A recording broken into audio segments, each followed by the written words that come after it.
divide between the diets of the rich and the poor is caused in part by our disconnection with food.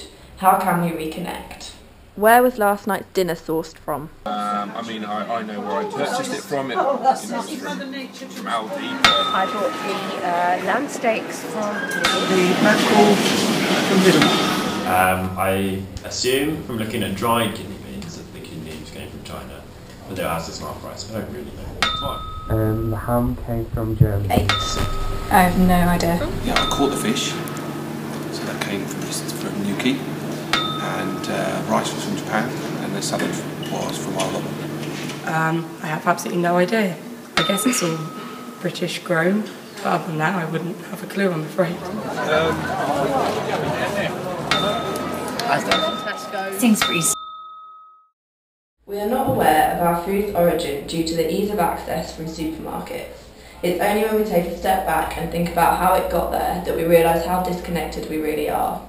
The world produces enough food to feed our global population of 7 billion people, and yet 1 person in 8 goes to bed hungry every night. There are various ways to reconnect with our food, such as growing your own in local allotments. I think it gives you a greater understanding of where your food comes from, as well as helping you respect the time and energy that goes into growing your own food.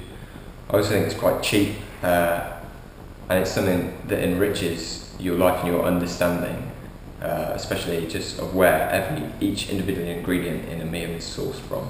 Another option is using local farm shops to source food from local farms and areas if you can't grow your own. It's great to sort of find exactly where it's come from. All of our meats are locally sourced. We know exactly the farms that they've come from. Things like the vegetables, we know that they're being exported from other countries. So we know exactly what we're selling, and we're happy to tell customers that. If we were to source all our food locally, what would the impact be on our suppliers abroad? The EU imports 40% of sub-Saharan Africa's agricultural exports, including nuts, fresh cut flowers, tea, coffee and fruit. If we don't buy these imported products, would it damage the economy of sub-Saharan Africa and drive them into further poverty? Got some very, very hungry people, there's very, very overeating people. This to me shows that our social relationship with food is fundamentally wrong. When you're next doing your weekly shop, have a think about the origins of the items of the things in your trolley and see if you can go local.